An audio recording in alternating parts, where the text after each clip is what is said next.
आइए बच्चों, आज हम लोग रोमन अंक प्रणाली सीखते हैं कि रोमन काउंटिंग सिस्टम में अंकों को किस प्रकार लिखा जाता है।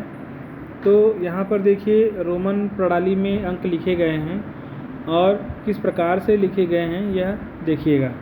यहाँ पे 1, 2, 3, 4, 5, 6, 7, 8, 9, 10 इस प्रकार से 10 तक की संख्याओं को रोमन अंकों में लिखा गया है। एक लाइन 1 को इंगित करती है, 2 लाइन 2 को, 3 लाइन 3 को। 4 लिखने के लिए V बनाते हैं और V के बाएं साइड एक लाइन खींचते हैं, तो यह 4 हो गया। 5 बनाने के लिए V, 6 बनाने के लिए V और V के दाईं ओर एक लाइन खींच दी गई है। 7 बनाने के लिए V अंक, अंग्रेजी का V अक्षर और अंग्रेजी के V अक्षर के दाहिने तरफ 2 लाइनें खींच दी गई हैं। इसी तरह से 8 बनाने के लिए V और V के दाहिनी तरफ 3 लाइनें खींची गई हैं। 9 लिखने के लिए रोमन अंक में X बनाया गया है और X के बाईं तरफ एक लाइन खींच दी गई है, तो यह हो गया 9। और रोमन अंक में 10 लिखने के लिए इस तरह से X बना देते हैं। तो इस तरह से रोमन अंक में 1, 2, 3, 4, 5, 6, 7, 8, 9, 10 यानी 1, 2, 3, 4, 5, 6, 7, 8, 9, 10 लिखा जाता है। अब 11 लिखेंगे तो 10 के आगे 10 के दाहिनी ओर इस प्रकार से एक लाइन खींच देंगे तो 11 हो जाएगा। इसी प्रकार से 12 X के दाहिनी तरफ 2 लाइन खींचने से। 13 तो यहाँ पर जिस तरह से 3 है तो यहाँ पर 10 चूँकि इस तरह लिखा गया है तो 10 के साथ यहाँ पर इस तरह का रोमन अंक का 3 लिख दिया तो 13 हो गया। इसी तरह से 14, 15, 16, 17, 18, 19, 20, फिर 21, 22, 23, 24, 25, 26, 27, 28, 29, 30। 30 में 3 X बनाए गए हैं क्योंकि एक X 10 के बराबर होता है, तो 3 X मिला करके 30 हो गया। जैसे उसी तरह से यहाँ पे 20 लिखने के लिए 2 X बनाए गए हैं। आइए अब आगे देखते हैं। 31, 32, 33, 34, 35, 36, 37, 38, 39, 40। यहाँ पर यह देखिए 40 बनाने के लिए X लिखा गया है और X के दाहिनी ओर L बनाया गया है, तो इस तरह से रोमन अंक में 40 लिखते हैं। इसके बाद अब आगे बढ़ते हैं। 41, 42, 43, 44, 45, 46, 47, 48, 49, 50। 50 लिखने के लिए रोमन अंक में L बनाते हैं, तो यह L जो है 50 का सूचक है रोमन अंक में। इसके बाद अब आगे लिखते हैं 51, 52, 53, 54, 55, 56, 57, 58, 59, 60। 60 लिखने के लिए यहाँ पर L और L के दाहिनी ओर X लिख लेते हैं। क्योंकि L 50 है तो 50 के साथ 10 जोड़ेंगे तो 60 हो जाएगा, तो इस तरह से L और X बनाते हैं तो हो जाता है 60।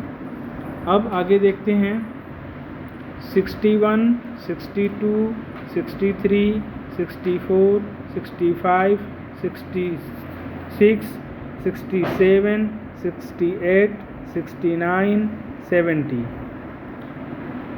71, 72, 73, 74, 75, 76, 77, 78, 79, 80। इसके पश्चात आगे देखते हैं 81, 82, 83, 84, 85, 86, 87, 88, 89, 90। यहाँ पे 90 लिखने के लिए C लिखते हैं और C के बाईं ओर X बनाते हैं, तो यह हो जाता है 90। अब आइए आगे देखते हैं 91, 92, 93, 94, 95, 96, 97, 98, 99, 100। 100 सी से इसमें जो है सी इंग्लिश के सी अक्षर से, सी वर्ड से यहाँ पर जो है 100 को संकेत किया जाता है रोमन अंक में, तो यह हो गया 100। अब इसके आगे का देखते हैं कि कैसे लिखते हैं।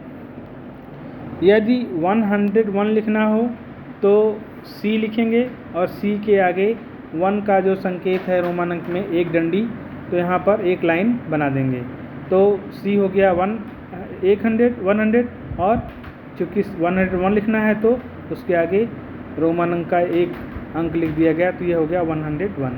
इसी तरह से यदि 144 लिखना हो तो यहाँ पर C 100 का प्रतीक है, तो C लिख दिया। इसके बाद अब 44 लिखना है, तो 40 लिखने के लिए 40 चूँकि XL 40 होता है तो 40 हो गया और फिर उसके आगे 4 लिख दिया रोमन अंक का, तो यह हो गया 144।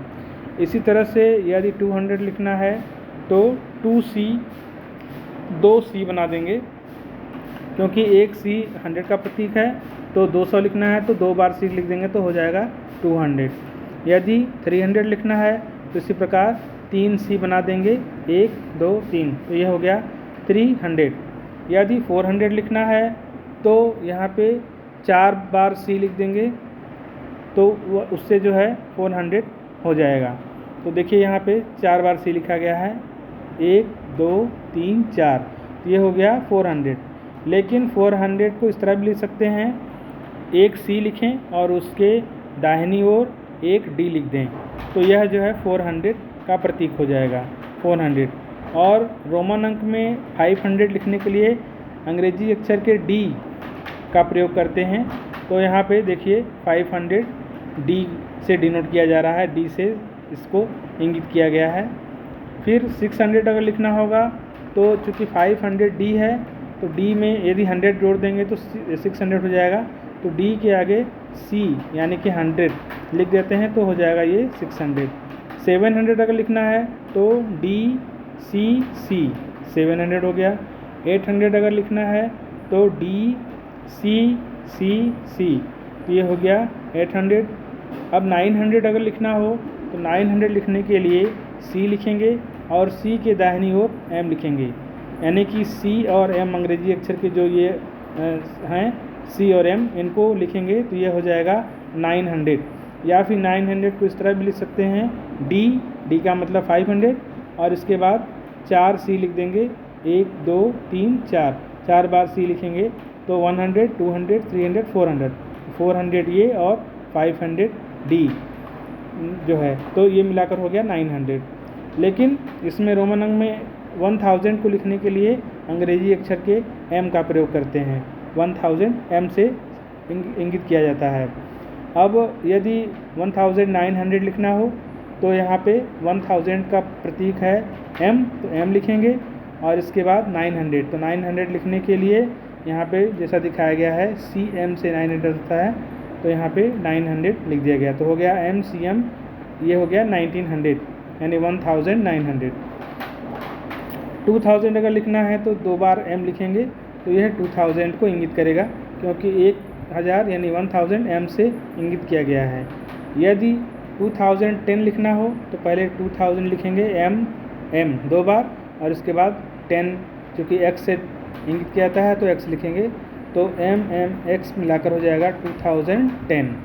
इसी प्रकार से आइए अन्य बड़े अंकों को देखते हैं कैसे लिखते हैं। यदि 3000 लिखना है तो 3 बार M लिख देंगे तो 3000 हो जाएगा। 4000 लिखना है तो M लिखेंगे और V लिख देंगे, तो इससे 4000 हो जाएगा।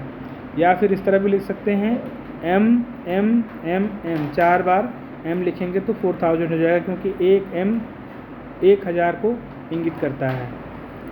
5000 लिखना हो तो 5 लिख करके उसके ऊपर एक डंडी इस तरह से खींच देंगे, जैसा कि आपको दिखाई दे रहा है। एक डंडी इस तरह से लगा देंगे तो हो जाएगा 5000। इसे बार भी कहते हैं, जो ऊपर डंडी लगाई गई है। इसी प्रकार यदि 10,000 लिखना हो तो 10 लिख करके उसके ऊपर एक बार या डंडी इस तरह से लगा देंगे तो ये 10,000 हो जाएगा।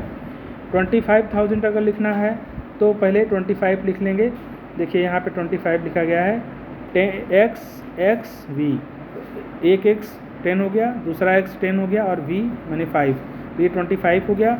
इसके ऊपर बार लगा देंगे, यानी इस तरह से डंडी यानी छड़ लगा देंगे तो ये हो जाएगा 25,000। इसी तरह से यदि 50,000 यानी 50,000 अगर लिखना हो रोमन अंक में, तो रोमन अंक में L जो है 50 का प्रतीक होता है, 50 का, तो L के ऊपर जो है एक डंडी इस तरह से लगा देंगे बार, तो यह 50,000 हो जाएगा। इसी तरह से रोमन अंक में यदि 1 लाख लिखना हो तो C के ऊपर एक डंडी लगा देंगे तो यह 1 लाख हो जाएगा। इस तरह से रोमन अंक में 1 लाख तक के अंकों को आराम से लिखा जा सकता है। यहाँ पर यह ध्यान दीजिएगा कि किसी भी रोमन अंक के ऊपर यदि इस तरह से डंडी या बार लगा देते हैं तो इसका मतलब होता है कि उस अंक का 1000 गुना हो गया, बढ़ गया। तो जैसे यहाँ ये 5 लिखा है, v 5 का प्रतीक है इसमें रोमन अंक में, तो v के ऊपर अगर एक डंडी लगा देंगे इस तरह से, तो इसका मतलब कि 5 में 1000 का मल्टीप्लाई हो गया, तो हो जाएगा 5000। इसी प्रकार से यहाँ पे देखिए 10 का प्रतीक है x के ऊपर अगर ये लगा देंगे एक डंडी तो x यानी 10 में जो है 1000 का मल्टीप्लिकेशन हो जाएगा, तो हो जाएगा 10,000। इसी प्रकार से 25 है, यहाँ पे 25 के ऊपर ये बार लगाने से इसमें जो है 1000 इसमें मल्टीप्लाई हो जाएगा, तो हो जाएगा 25,000। यहाँ पर इसी प्रकार से 50 का प्रतीक है L, तो L के ऊपर बार लगाने से यह हो जाएगा 50,000। और 100 का प्रतीक है C, तो C के ऊपर बार लगाने से हो जाएगा 100,000, यहाँ पे हो गया 100,000 यानी कि 1 लाख। तो इस प्रकार से रोमन अंक प्रणाली में आराम से 1 लाख तक की संख्याओं को यहाँ पे लिखना सिखाया गया है, और उम्मीद है कि आपको ज़रूर यह समझ में आ गया होगा।